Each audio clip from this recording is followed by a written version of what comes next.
The Oscars are predictably irritating. Joe Biden stumbles even as he correctly diagnoses his own party, and the other Democrats open up the circular firing squad. I'm Ben Shapiro. This is The Ben Shapiro Show.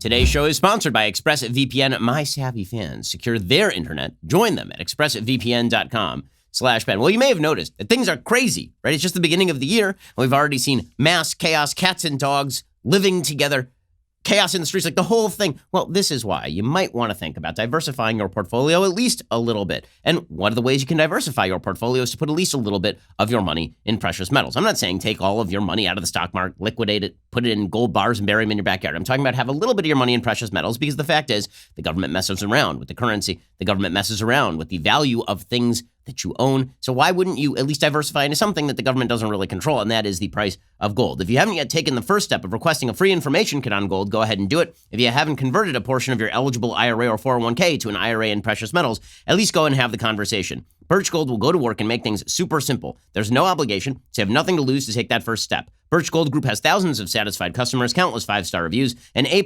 rating with the Better Business Bureau. So text Ben to 474747 during the month of February. When you open an IRA in precious metals, you do get a signed copy of my book, The Right Side of History, for free. The deal was extended from January. Don't know how long it's going to last, so you have to text Ben to 474747 in February and open an IRA in precious metals and get a signed copy of my book, The Right Side of History. The real reason, of course, that you should go and check out Birch Gold is because you should have all the information not to get a free copy of my book. Instead, go check them out, ask all of your questions, and then once you have your answers, talk with the folks at Birch Gold about doing business. Text Ben to 474747. That's Ben to 474747. Okay, so last night was the Oscars. Ooh, ah. And the Oscars are a wonderful window into what the cultural left really thinks of America.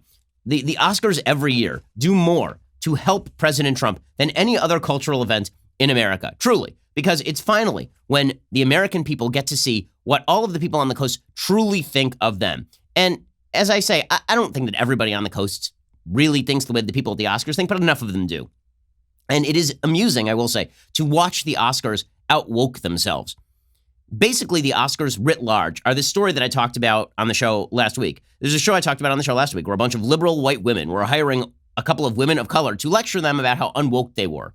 They were paying them like $2,500 a session in order to have Maoist struggle sessions where they confessed how secretly racist they were and how they were insensitive and couldn't identify microaggressions and all of this. And the real reason you do that is so that then you can go tell all of your left-leaning friends that you are the kind of person who is so woke that you paid $2,500 to a lady to explain to you how you are not woke enough.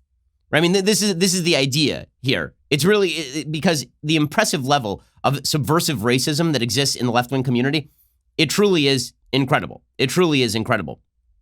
Okay, so the upper class, posh, white, kind of looking down your nose at black people, in that black people are only there to alleviate your sense of guilt, and the way that you alleviate your sense of guilt is by hiring black people to tell you that you're actually guilty.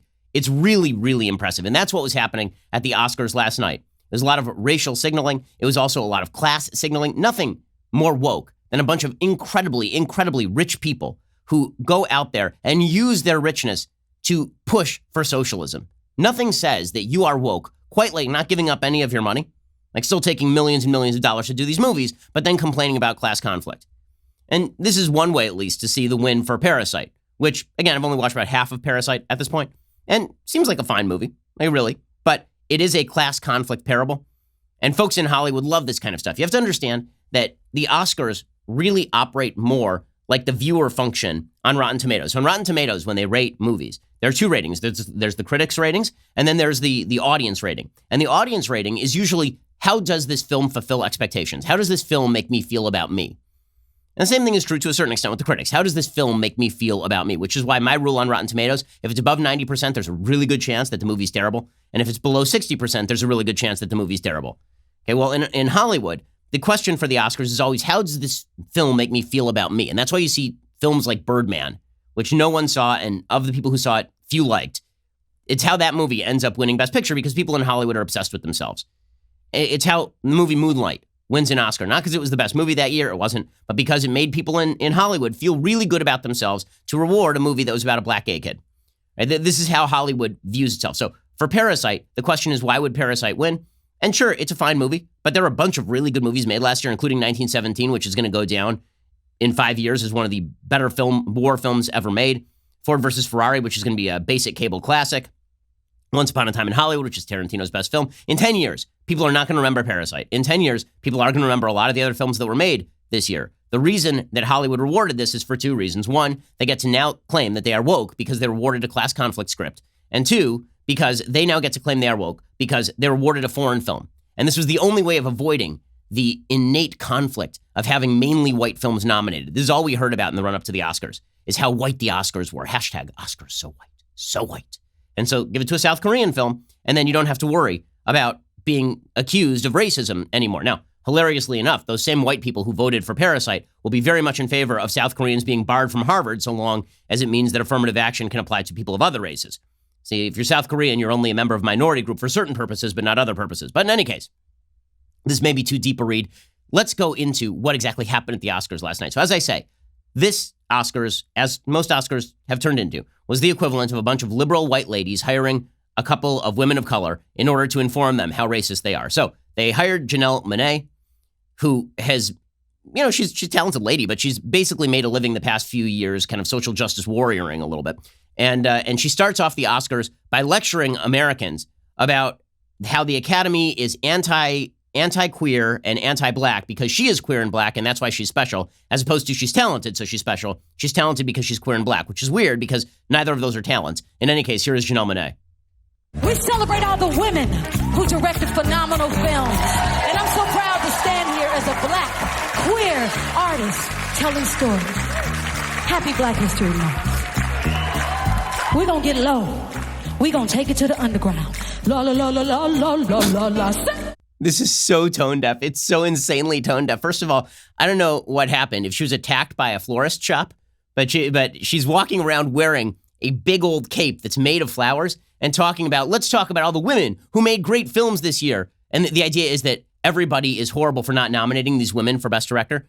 Okay, the films that were supposed to be nominated for Best Film this year, or Best Director for these women, almost universally were not incredibly good films.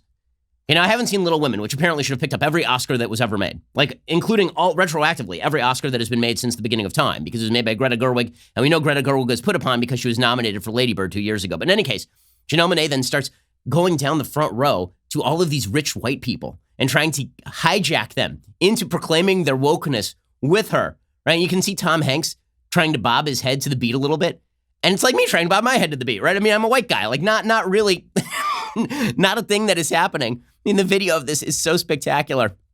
Janelle Monáe just walking around. It's like an entirely white front row, right? And she's walking around with the microphone trying to cudgel them into being part of a really, really awkward. Look at Tom Hanks being like, okay, am I supposed to bob my head here? What's going on now? How did I find myself at this off-Broadway creative theater production? Like, what exactly is happening here? And that was just the beginning, guys. By the way, if you ever want to see awkward white people, I will say that the Oscars are a great place to see awkward white people. Eminem, who is another white person, Eminem apparently rapped at the Oscars last night. The cutaways to the audience are just gold. They're just gold because nobody in the audience knows what the hell is going on. Eminem is up on stage yelling and rapping and cursing, and everybody in the audience is super confused, and it's just fantastic. Let's show some of the video of this. This is really spectacular. They all look puzzled. They don't know what's going on. Basically, oh, the awkwardness. Oh, it's so awkward. All of these. The cutaway to Scorsese is the best part of that. Scorsese is looking at that like a Marvel Avengers film. He's just like, I don't know. What? No? Oh, great stuff. Okay, so Hollywood wasn't done there. Then you got the speeches. And the speeches were all about how woke they were. They were all about how woke and crazily woke they were. Okay, so Josh Gad, right, gets up and he explains that he is a special person. Why? Because he's not a climate denier. He somehow sneaks this into a joke about Frozen 2. Again, all of this is going to make Trump president again.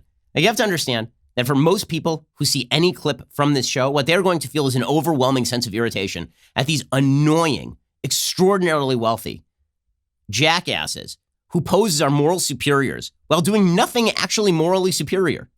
And the ways that they pose as our moral superiors are by either paying homage to the woke culture, like by bobbing their heads to Janelle Monáe doing her routine, or by getting up there and claiming that everyone else is an idiot. So Josh Gad does this routine about climate change. Again, one of the great irritants about the climate change talk is nobody ever talks about solutions when it comes to climate change. It all becomes virtue signaling about how wonderful they are for believing in climate change in the first place. So Josh Gad did that routine trying to, of course, deride half the country in the middle of this.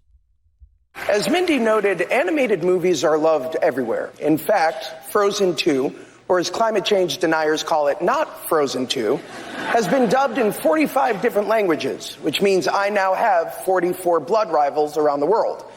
These dubbed versions provide kids and adults everywhere their own special connection to the story and its characters, which means there are so many great versions of Elsa. For instance, Canadian Elsa is basically the same, but with healthcare. Just the Oscars. You guys are so in touch. It's really great to see how in touch they are. We'll get to more of the Oscars in a second. And again, this is important because the culture wars are an inherent part of our culture, more and more so. I'll explain why in just a few minutes. But first, let's talk about the window coverings in your home. So the window coverings in your home, you may not think about them very much, but the fact is you should think about them because they are one of the easy upgrades that you can make to your house. And you can do it and make your house look much better and not spend a fortune doing it.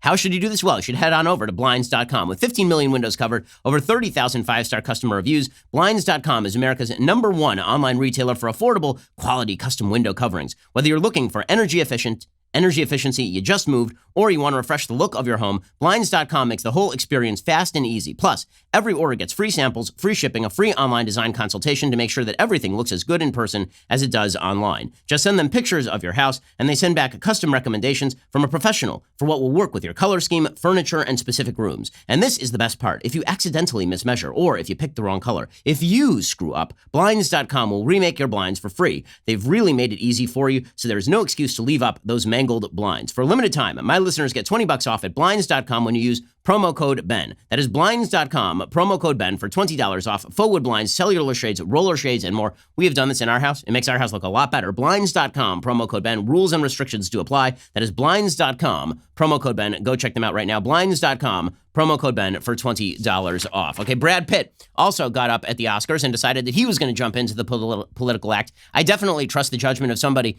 who was in relationships with both Jennifer Aniston and Angelina Jolie, because that's definitely showing some good life judgment there. Anyway, here is Brad Pitt explaining his perspective on the impeachment hearings, which is something you definitely needed to hear based on the fact that he was once in 7 years in Tibet and therefore knows all about politics or something. Here's Brad Pitt saying things.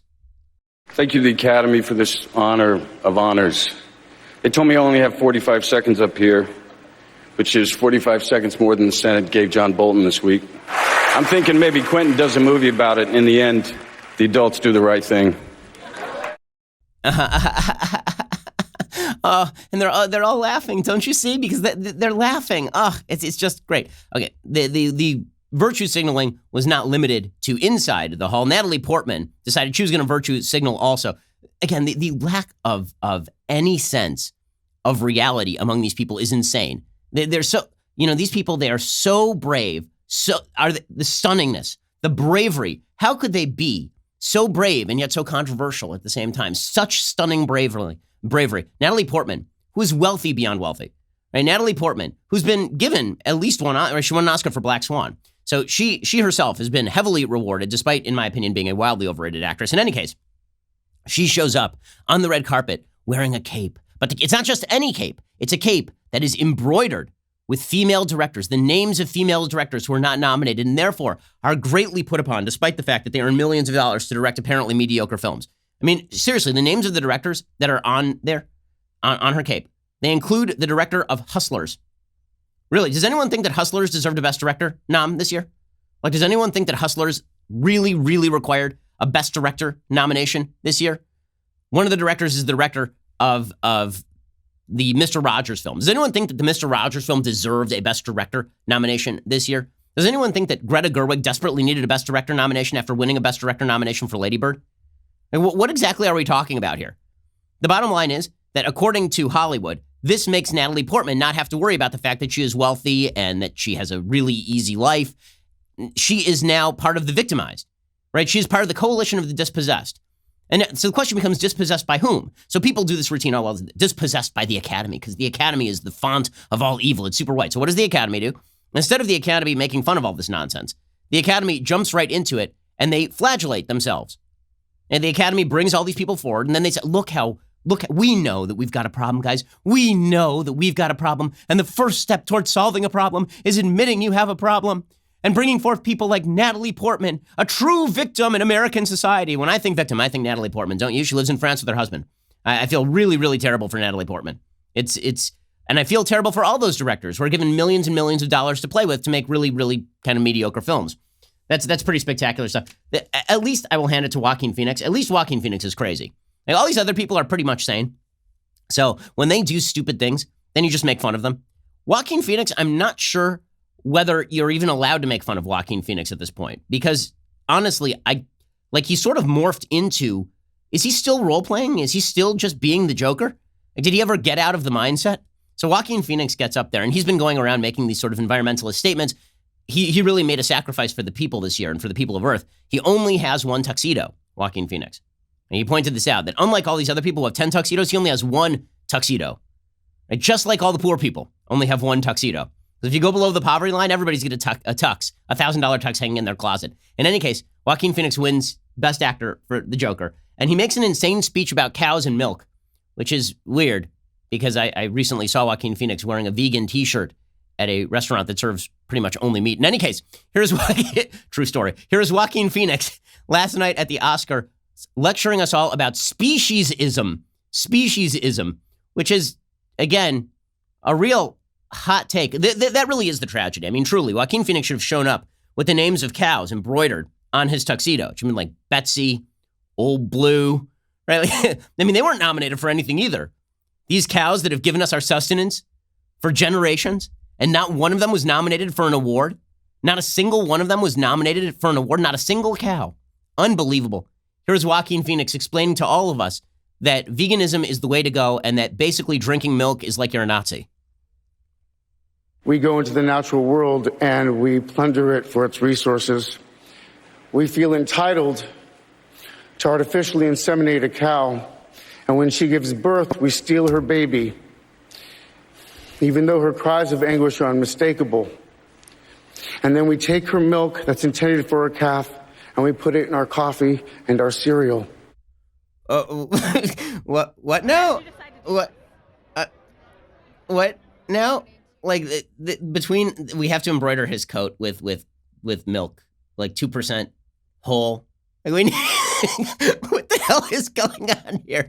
What is wrong with you people? What is wrong with you people? Now listen, if you want to make the case against factory farming, make the case against factory farming, but we artificially inseminate these cows, and then we take her milk, and we use it in our coffee. We use it in our cereal. Yes, we do. That's true. You have scored a point against civilization, Mr. Phoenix. Just, wow, solid. And the crowd gave him a standing ovation for this. All of whom drink milk, by the way. All of whom are engaging in protein consumption, animal protein consumption. Like, the number of vegans in that room, not that high. But again, it's all about we've been lectured, and we know that we've been lectured. This is the new church. It really is. It's a church for folks on the left. And just like a lot of people go to church to be lectured by their pastor about all the sins that they've committed the prior weeks, that they don't commit those sins again. It's like that at the Oscars. It's the one time they go to church every year. And at that church, they are lectured about their insufficient wokeness. And if they wish to avoid anti-woke hell, then they will have to pay homage and they will have to do confession with Joaquin Phoenix, which is a really weird type of confession. So good stuff over at the Oscars, as per the usual, really in touch with the feelings of most Americans. I think that these people really have a bead on what Americans are feeling. And honestly, I was feeling a little optimistic this year because there were some actual movies that people saw this year, and none of them won any awards. I mean, the ones that actually won awards, Once Upon a Time in Hollywood got completely skunked. Joker won a couple of awards, but Parasite waltzed away with a bunch of these awards, a movie that no American has really ever seen. And again, a class warfare film that would have pleased Bernie Sanders is if the rest of the film holds up the way that it's holding up so far, an hour in. In any case, we'll get to the actual 2020 Democratic race, and I'll explain in just a second why these culture wars actually matter. Because whenever we sound off about this kind of stuff, people on the left are like, how dare you? You're so triggered by the culture. You're so triggered, which is gaslighting. Because the reason you do this is because you want attention, right? You're all the 15-year-old girl who gets her hair put up in some sort of mohawk, and gets a giant nose ring, gets those earrings that like stretch out your earlobe. And then you walk around like, why are you looking at me? Why are you looking at me? You're the Oscars. That's why we're looking at you. We all get it.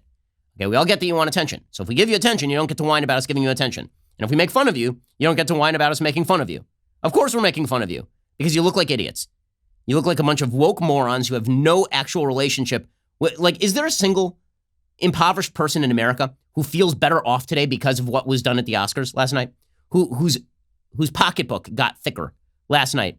Is there a single woman in America who's struggling to make ends meet who is like, yes, slay queen, because female directors weren't winning Oscar noms this year. Slay Queen Natalie Portman. Like, who out there felt really emboldened and empowered by that Oscar routine last night? I have a feeling not all that many people. Not all that many people. Except for the Oscar voters who feel really good about themselves because, again, they get to participate in this religious ceremony once a year. Yeah, we'll get to more of this in 1 second. First, you must not forget Valentine's Day. Valentine's Day is coming up. It is coming up quickly, and I know what's going to happen. You're going to forget, and then you're going to drive over to the local gas station. You're going to buy your spouse, your significant other, a box of gas station sushi, aren't you? Don't do it. Instead, go over to 1-800-FLOWERS and make the magic happen for that special someone. Valentine's Day is just a few days away. So if you still haven't ordered roses, you need to act fast with the official Valentine florist, 1-800-Flowers.com. Right now, you can get the 24-stem colorful rose medley for only $29.99. That is right, the 24-stem colorful rose medley for only $29.99, or upgrade to 24 red roses for only $10 more. Roses from 1-800-Flowers are picked at their peak. They are shipped overnight to ensure freshness. I have a bouquet that I recently got my wife from 1-800-Flowers. Every time I go out of town, actually, I get my wife flowers from 1-800-Flowers. I'm just that kind of husband, and you can be too. They are beautiful. They really last. They look beautiful. They're gorgeous. The 24-stem colorful rose medley for only $29.99, or an upgrade to 24 red roses for just $10 more. It's one of the best Valentine's Day offers you will find. It expires today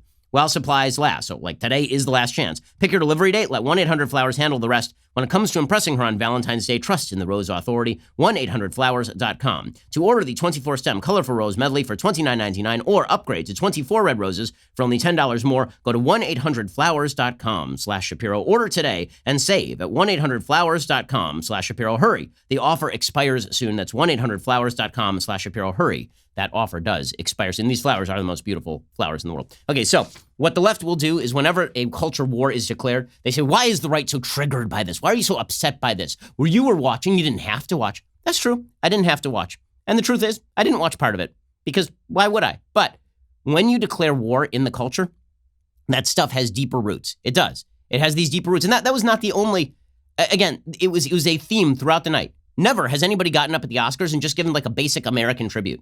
It's been years. Right? We actually had a full-on communist tribute last night. The producers of Best Documentary got up there and actually cited Karl Marx on the stage, which is really rich because, again, these people are all really rich. Here are some of the people who made the Best Documentary feature, literally quoting Karl Marx. Working people have it harder and harder these days. And we believe that things will get better when workers of the world unite. Workers of the world unite, literally quoting Karl Marx from a stage where everybody is worth a fortune. Most Americans are not going to be up for this. Okay, but this does have some pretty significant cultural ramifications, and it's carried over into the Democratic Party because the Oscars are writ small what the Democratic Party is writ large. They're an American industry, a classically American industry, typically the face to the world. And they used to be fairly pro-America, and now they've become the repository of all things woke, and all of the sort of normal people in Hollywood have been cowed into silence. Right? Everybody in Hollywood is now Tom Hanks with regard to Janelle Monáe, just sitting there trying to bop along with the beat, not understanding what the hell is going on. And that's what's happening in the Democratic Party too, where Bernie Sanders has the mic, where Ta-Nehisi Coates has the mic, where the woke left of the party has the mic, and now they are attempting to cudgel everyone else into silence with the accusation that if you do not go along with their extraordinarily far left agenda, then therefore you are part of the problem. You're an accessory to the crime after the fact. And this is the fight that's going on inside the Democratic Party. It's part of the fight that's going on inside the country at large right now, is that there is a small contingent of people in the United States who believe that the United States is responsible for nearly every evil in American society and world society. A contingent of people who believe that Americans are sinners, brutal, egregious sinners against the environment, against minorities, against poor people, and that if you disagree with that, you better keep your mouth shut. That was the Oscars, and that's the impression that I think a lot of Americans are getting of the Oscars, and that's why they're like, okay, screw this. Trump hates the Oscars. Like, if Ricky Gervais were on the ballot, they'd vote for Ricky Gervais, who, by the way, had a great tweet last night. He was asked specifically what he would have said at the Oscars if he were the Oscar opener. He said, I'm glad that you all decided to give 3 hours of sleep to your underpaid foreign maid, which is exactly right. Exactly right. All these people will go home to their underpaid nannies from foreign countries who they're making movies about their victimization and who they thrust their kids off upon. Right? They'll go back home to those people and then they will treat them like dirt, because the truth is that the villain, the kind of upper class villains in Parasite are more like the people in Hollywood than the lower class heroes of Parasite. Okay, so meanwhile, over in the 2020 Democratic race, as I say, the Oscars are sort of a very microcosmic version of the 2020 Democratic race. And you can see all of the socialism versus non-socialism breaking out into the open. All the candidates are now going after each other brutally. Then the most humorous moment over the weekend. So the Democrats had this final debate before New Hampshire. New Hampshire is stacking up like another Bernie Sanders win, although Pete Buttigieg has made some significant gains, really at the expense of Joe Biden. According to the latest polling data from New Hampshire, Sanders remains up, and he remains up fairly significantly. But the real story is not where Sanders is, it's where Biden is. Biden has dropped almost down into single digits, according to the latest polling average. The latest polling average has Bernie Sanders at 28.5, Pete Buttigieg at 22, Elizabeth Warren at 12, Biden at 11, and Klobuchar at 11. He has nearly dropped into 5th place in New Hampshire, according to the polling average. This is somebody who's running second or first in many of the polls just 6 weeks ago. So Biden has completely collapsed. Buttigieg has picked up some of that support. Sanders is riding exactly where Sanders has been riding the whole time. Then the conventional wisdom was that at some point, Bernie Sanders' support would bleed away to some other candidate who could cross over between the socialist base and the non-socialist base. As it turns out, Bernie is absolutely rock solid, and it's Biden's support that has bled away to other candidates, including Pete Buttigieg. But what really has happened here is that the Democratic Party is Tom Hanks in that Oscars clip. The Democratic Party is sitting there and they don't know what to do as they are lectured on their own lack of wokeness. So at the debate on Friday night, all the Democratic candidates were asked about having a Democratic socialist at the top of the ticket. This is clip 23. And they were asked, do any of you raise your hand if you think it's a problem having a Democratic socialist at the top of the ticket? And watch as all of these candidates basically stand there and do nothing. Amy Klobuchar gradually raises her hand before she realizes she's not supposed to raise her hand. Is anyone else on the stage concerned about having a Democratic socialist at the top of the Democratic ticket? Okay, and Amy Klobuchar hesitates, and then she gradually raises her hand. Now, why isn't every hand going up? Literally everyone on the stage, except for Bernie Sanders, has expressed that they are unhappy with the idea of having a Democratic socialist at the top of the ticket. The reason they're not raising their hands is because they're all afraid Bernie's going to win the nomination, and then that's going to be a campaign ad. Every single Democrat raising their hand, except for Bernie, talking about how socialism should not be at the top of the ticket. They're all dishonest. They're radically dishonest. And Joe Biden, who did not raise his hand there, he did not raise his hand. He was asked about socialism, and he's been going around at rallies and saying, listen, we can't defend socialism at the top of the ticket. This is not something that we can do. Florida win with the label Democratic Socialist? Because everybody's going to go all the way down the line. That's what's going to happen. You're going to win in North Carolina. You're going to win in Pennsylvania. You're going to win in those states in the Midwest. I didn't put the label on Bernie. Bernie calls himself a Democratic Socialist. So you think flat out Democrats can't defeat Trump if they have to defend socialism? I think it's going to be incredibly more difficult. Okay, Bernie Sanders, for his part, he's saying, on the one hand, he's not really a socialist. On the other hand, Americans love socialism. So Bernie Sanders, over the weekend, he said he was not advocating a U.S. government takeover of the healthcare system. So he's going to have to explain what the hell Medicare for All is. I mean, that is literally a government takeover of the U.S. healthcare system. But here's Bernie trying to explain why it's not. Advocating for the empowerment of the U.S. government to take over the entire healthcare system. This just optically looks like the party can't run its own caucus. Margaret, that's not a true statement. I'm not advocating for the United States government to take over the healthcare system. What I am advocating for is an expansion of Medicare. Medicare exists. Right. I want to expand it over a 4-year period. Which would be administered by the U.S. government. And precisely, just as Medicare is right now. But it's not a takeover. Yes, it is. Medicare is a portion of the U.S. healthcare system. It's not the entire U.S. healthcare system. That's like saying that if you wanted to nationalize FedEx, that wouldn't be a government takeover of the mail system because the U.S. Postal Service already exists. No, it would absolutely be a takeover of the U.S. mail system. Like, what the hell are you talking about? Bernie isn't even coherent. But At least he's coherent when he calls for socialism, right? Bernie says Americans want socialism. They're desperate for socialism. They don't even know what they want. I want pudding and I want socialism. I've got two things to do, socialism and pudding, and I'm all out of pudding. Americans also are out of pudding. They would like pudding, socialism for all. The truth is that our agenda is precisely the agenda that the overwhelming majority of the American people want. At the end of the day, the American people want to raise the minimum wage to $15 an hour. They want to make public colleges and universities tuition-free and cancel student debt by a modest tax on Wall Street speculation. The American people understand health care is a human right, not a privilege. The function of healthcare is not to make $100 billion for the drug companies and the insurance companies. The American people understand we have got to deal with the existential threat of climate change. Our agenda is the agenda of working class and middle class Americans. Okay, again, so he's promoting it out there, right? And then he said socialism isn't all that radical over the weekend as well, Bernie, because it's not radical anymore. Apparently, it's mainstream. 4 years ago, when I was here campaigning, many of the ideas that we talked about, raising the minimum wage to a living wage of $15 an hour, those ideas then were considered radical. You know what? They're not radical today. 7 states have passed a $15 an hour minimum wage. Okay, so I'm just going to remind you here.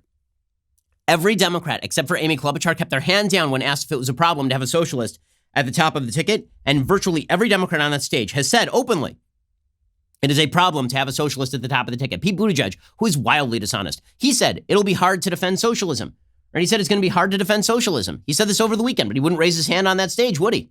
Do you believe that the Democrats can defeat Donald Trump if they have to defend socialism? I think it'll be a lot harder, but the bigger concern that I have is further dividing the country. When the campaign says that either you're for a revolution or you must be for the status quo, most of us don't see where we fit in that picture.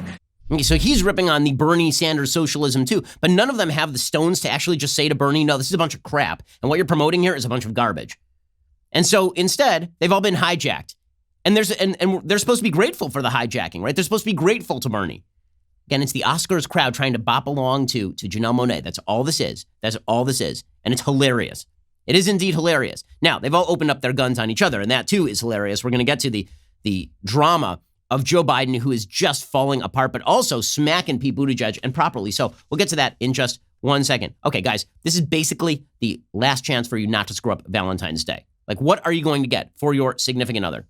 If you're smart, what you're going to get is jewelry, right? That would be the smart thing to do. You're going to go big or go home on Valentine's Day. Jewelry is one of the most popular gifts you can get for Valentine's Day, and there's nothing more classic and timeless than fine pearl jewelry. It doesn't need to break your budget. At the Pearl Source, you get the highest quality pearl jewelry at up to 70% off retail prices. Why? Because the Pearl Source cuts out the middleman by eliminating markups traditionally 5 times the original price and selling directly to you. The Pearl Source is just fantastic. I know the people who run it. I know the family that runs it. They're really honest, and their jewelry is beautiful. I have jewelry from the Pearl Source for my wife. She has a necklace. She has earrings. Just gorgeous, gorgeous stuff. At the Pearl Source, you'll find the largest selection of pearls available anywhere, and each jewelry piece is custom made for you. Customize your jewelry based on pearl size, quality, gold type, length, and many more choices. If you need it quickly for Valentine's Day, no problem. The Pearl Source offers free 2-day shipping on every single order. Everything comes beautifully packaged in an elegant jewelry box, ready to be presented as soon as it arrives. And if you're not sure she'll love the gift, no worries. The Pearl Source comes with a no-hassle 60-day money-back guarantee, so it's risk-free.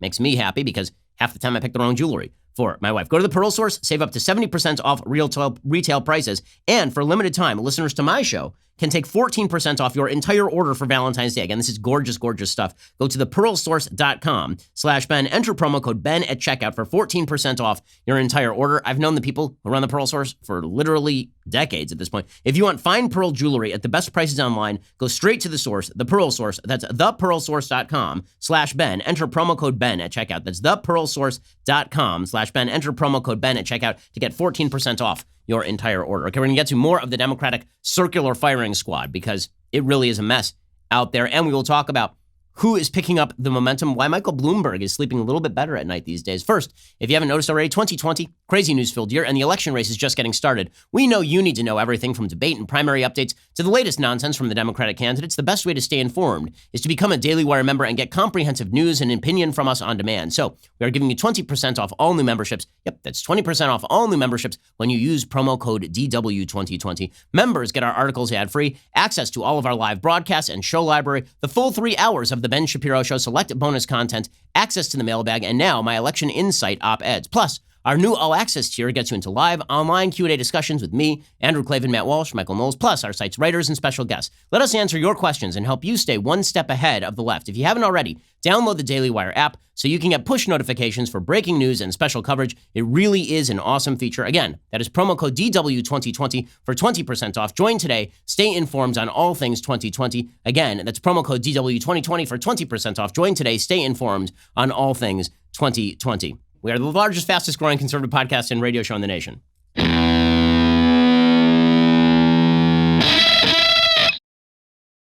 So as you may notice, the circular firing squad has now opened, but not to the extent that anybody's actually going to call out Bernie Sanders on stage for being a socialist. Instead, it is Joe Biden going after Bernie Sanders and Pete Buttigieg. And you got Pete Buttigieg going after Bernie Sanders and Joe Biden. And Amy Klobuchar standing off to the side and going, why not me? I'm the only person here who's won in a purple state. What the hell, guys? That's pretty much how things are going. The big story, of course, is the collapse of Joe Biden, who was the wire-to-wire frontrunner in your Democratic race, but is now beginning to fall apart, and he is getting desperate. Now, the reason he's falling apart is because, unfortunately, for Joe Biden is Joe Biden. The big headline out of the weekend was Joe Biden calling a skeptical voter a lying dog-faced pony soldier, which is one hell of a diss. I mean, spitting hot fire like Eminem up there on that Oscars stage. Apparently, he's dropped this line before. Apparently, it's a quote from a John Wayne movie. But this is the problem for Joe Biden, is every frame of reference he has is from 1962. So here is Joe Biden dropping a very, very odd line at a woman in New Hampshire. I was a Democratic caucus. You ever been to a caucus? No, you haven't. You're a lying dog-faced pony soldier. You said you were, but now you got to be honest. I'm going to be honest with you. Okay, it was a little bit confusing in Iowa. The lion dog-faced pony soldier, Joe Biden, straight from 1962. Also, he left his brain there because he's just saying weird things all the time. He said he's losing track of time in the middle of his speech. He does this in debates also. He'll be like, I guess I'm out of time. And then he'll just kind of slow randomly to a stop. Here he was yesterday saying he was losing track of time. Again, all this is a really good look for a guy who's approaching 1 million years old. He don't even talk about it. We don't have a discussion about it. I was introduced I guess it was 4, 5, 6 days ago. I can't even remember now. I'm losing track of time. By a woman named Chrissy. I was in Concord. What's he talking about? And why? And whom? Also, he doesn't know what kind of shotgun he owns. Apparently, he owns a 20 gauge, but no, a 12 gauge, but no, a 10 gauge, but no, an 8 gauge. Just keeps decreasing until he owns a -4 gauge shotgun. Here is Joe Biden explaining his gun ownership. There is a Second Amendment, and you do have a right to bear arms, but not an unlimited right. No amendment is absolute. I own a 20-gauge shotgun. I own a 12-gauge shotgun. I'll answer your question in a minute, sir. I own a 20-gauge and a 10-gauge shotgun. Right. I just skeet shoot. I don't even hunt. Well, okay. Again, he's so out of it at this point. And is it any wonder? Bernie has energy. Communism comes with the life-altering ability to suck energy from everyone else. So he's just been living off everybody else's energy, apparently. But the one thing that Biden is saying correctly is that Pete Buttigieg is not a viable candidate for the Democratic nomination, which is pretty much correct. Pete Buttigieg, conventional wisdom says he has very little ground support outside of the early states. New Hampshire and Iowa are disproportionately white. This is where Pete Buttigieg is likely to have most of his momentum. Once you get down south, Pete Buttigieg is in real trouble. Biden says Buttigieg has no support in the black community, and this, of course, is true by polling data. Mayor Pete likes to say the only time Democrats win the presidency is when we nominate someone new. But here's what he never mentions. The only Democrats to win the presidency is where we have overwhelming support from the African American community, and don't take it for granted. And that, of course, is also true. And then he put out an ad slamming Mayor Pete. He says, listen, while I was vice president of the United States, this dude was having trouble cleaning dog poop off sidewalks in South Bend, Indiana. Here is the ad that Biden cut pretty brutal. Both Vice President Biden and former Mayor Pete have helped shape our economy. Joe Biden helped save the auto industry, which revitalized the economy of the Midwest and led the passage and implementation of the Recovery Act, saving our economy from a depression. Pete Buttigieg revitalized the sidewalks of downtown South Bend by laying out decorative brick. Okay, that's pretty brutal and pretty true. Right, Biden himself went after Mayor Pete. He said, what have you ever done exactly? Like, why are you here exactly? Why is nominating Pete Buttigieg a risk? Well, because Pete Buttigieg has been nothing more, and he's a good guy. I like him. And he's a smart guy. But he's been the mayor of a city smaller than the city we're in now. And so what has he done? Who has he pulled together? Does he know any of the foreign leaders? Has he been able to? I mean, Barack Obama was a different story. Barack Obama came from a large state. He was a United States senator. He had run before. He'd been involved in international. He had a clear vision of what he thought the world should look like, and so on. So, but it's a very different situation. Okay, there are actually a couple of real distinctions between Barack Obama as a candidate and Pete Buttigieg. Pete Buttigieg is more like John Edwards a little bit than he is like Barack Obama, in the sense that John Edwards was also I believe, first-term senator when he was nominated vice president by John Kerry, and then he'd run for vice president when he ran again in 2008. Pete Buttigieg is the mayor of a small town in Indiana. He's never won more than, I believe, 8,000 votes in his mayoral election, and when he ran statewide against Richard Murdoch, he got skunked, like 72% against 28% or something. Amy Klobuchar said the same thing. She says, listen, we can't nominate Buttigieg. I mean, what are we messing around here? Like, why are we even talking about this? This is crazy. I just think we can't mess around here, and we need a leader that brings the receipts, someone that has won in the reddest of red areas, not just talk about it. And I have done that consistently. And when I think about New Hampshire, I think about the fact that in 2016, Hillary only won by 2,000 votes. And you see these other states, as you know, like Pennsylvania and Michigan and Wisconsin. This, of course, is correct as well. Now, Buttigieg, for his part, is fighting back against Biden. He's saying, yeah, sure, I'm no Barack Obama, but neither is Joe Biden, which, again, is a fair critique. I mean, Joe Biden was his vice president, and Pete Buttigieg is the mayor of a town that is smaller than my neighborhood. But still, he's not wrong that Biden ain't Obama. He says, and this is his quote, he's no Barack Obama. Well, he's right. I'm not, and neither is he. Neither is any of us. And this isn't 2008. This is 2020. This is about how we're going to turn the page and deliver a better future in the country. Okay, that is a lackluster answer at best. Here's the problem for Buttigieg. Buttigieg's very smooth. He's got no record. He can't defend his lack of a record.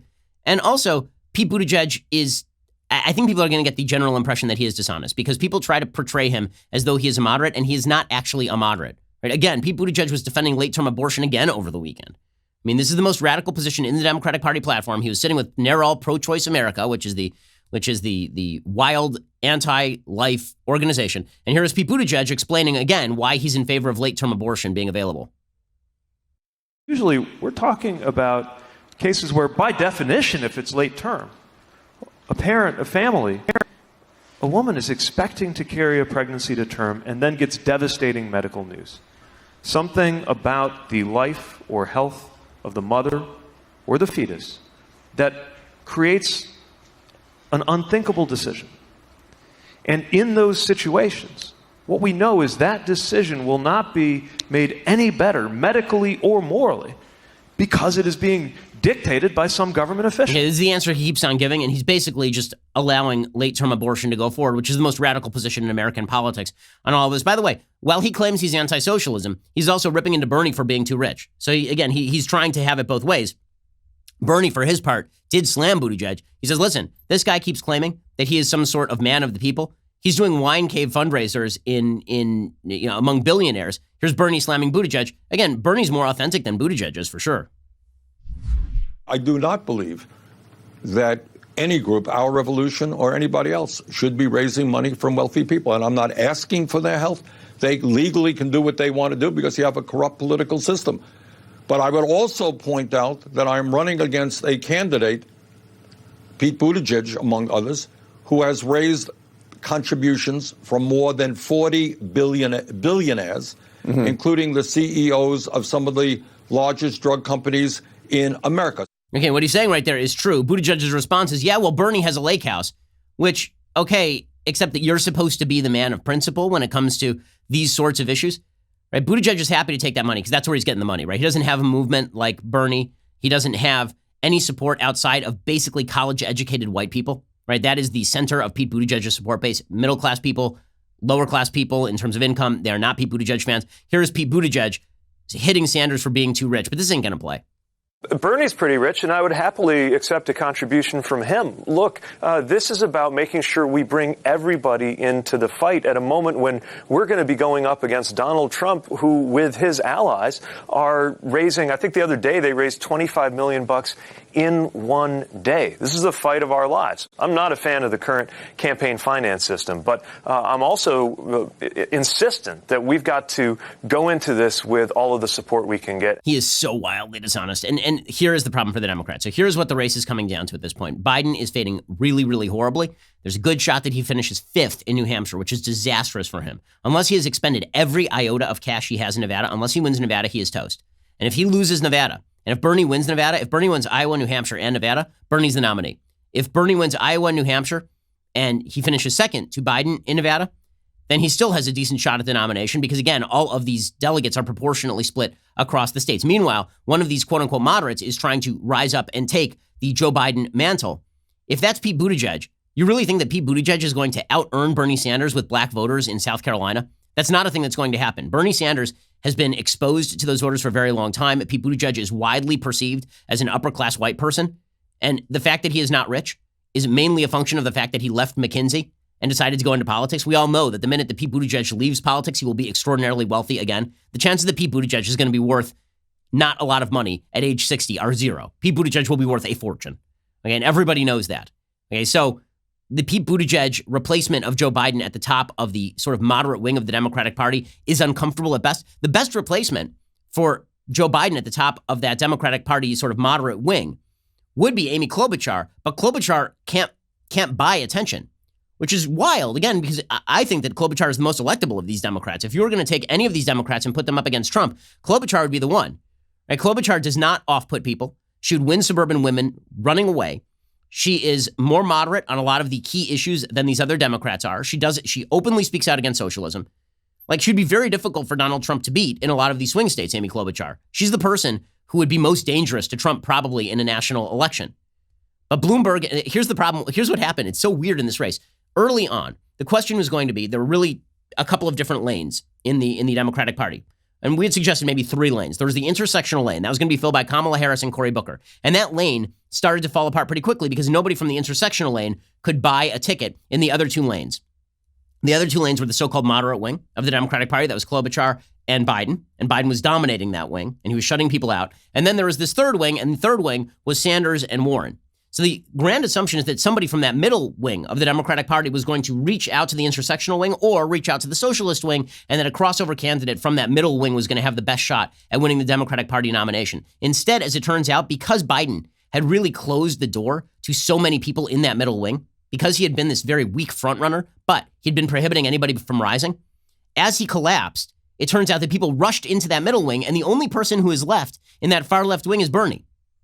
As soon as Elizabeth Warren imploded, then Bernie became the only person left standing in the wing. The domination of that wing meant he only had to reach over a little bit into the intersectional wing or the moderate wing and pick up just enough votes to win the nomination. So right now, Bernie Sanders is indeed the front runner in this race. And that's bad news for him because guess what? Every bad thing he ever said is going to come up in this election, and he's going to get asked about it, and his answers are insufficient. So he was asked by Jake Tapper about his past comments on things like wage caps. And Bernie Sanders gets mad about this because he has never been willing to answer questions about all of the dumb things that he has said in the past. Here's Bernie Sanders.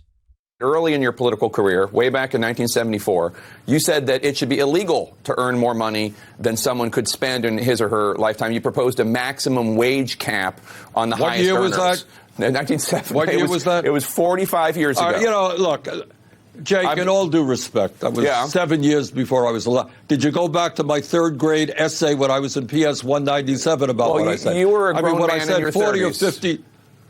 Yeah, but that was 50 years ago. Let's talk about my mayor's record where I was a transformative mayor, reelected 3 times. We could go back to things that I said in the 70s. I don't think it's productive. Oh, but it is productive. And the reason it's productive is because he has never disassociated from anything he said back in the 70s. I also love the conflict of Bernie Sanders saying, let's talk about my mayor's record back in the 70s, but nothing I said back in the 70s. Bottom line right now is that no one appears able to stop Bernie Sanders. No one appears able to stop Bernie Sanders because no one has the stones to stand up to Bernie Sanders in the same way that nobody has the stones at the Oscars to just say the best picture should win, and the best director should win, and the best actress should win, and the best actor should win, and we should all stop with this sort of woke scolding. It's really irritating and stupid. Nobody has the stones to stand up to Bernie and say, what you are saying is crazy. No one has the stones to actually go full James Carville and say, you guys are way off the rails here, way off the rails. And so Bernie is likely to be the nominee. And the media, by the way, is completely panicked about this because they're beginning to realize just what a disaster this is. Rahm Emanuel, who's Obama's chief of staff, he says, listen, Donald Trump would crush any of these people. Right after the debate, he looks around and goes, we are screwed. We're in serious trouble. There were flashes of strength, flashes where people had some wobbly moments in answering questions. But no, you have to basically close your eyes, see them on a stage with Trump and say, who really looked like they were going to go mano to mano, toe to toe? Because he's a vicious debater. We saw what he did with Hillary. And so that's my concern as a Democrat is we're not there yet, and we have a ways to go. Okay, this is correct. This is correct. Everybody's starting to panic inside the Democratic Party, and they should. Okay, time for a quick thing that I like and then a quick thing that I hate. So, things that I like. So, I talked about how my wife and I are watching cheesy 1990s action flicks. The peak cheesy 1990s action flick is, of course, Con Air. The reason this is peak is because it is Jerry Bruckheimer just blowing things up. Basically, every 5 minutes, there's an explosion for no reason. For some reason, the world is just filled with unbelievably flammable material. It is also full Nicolas Cage, with like the Southern accent and the long hair and everything. John Malkovich is great because John Malkovich is great in anything, and he's terrific on screen. And Steve Buscemi shows up to be real weird. It's pretty fantastic. Here's a little bit of the trailer for Con Air if you're looking for a dumb action movie tonight. Welcome to Con Air. Jailbird 1, you are not cleared for takeoff. And nobody on this aircraft gives a flying. The issue here is how the plane is brought down. Shoot it down. There are innocent people up there.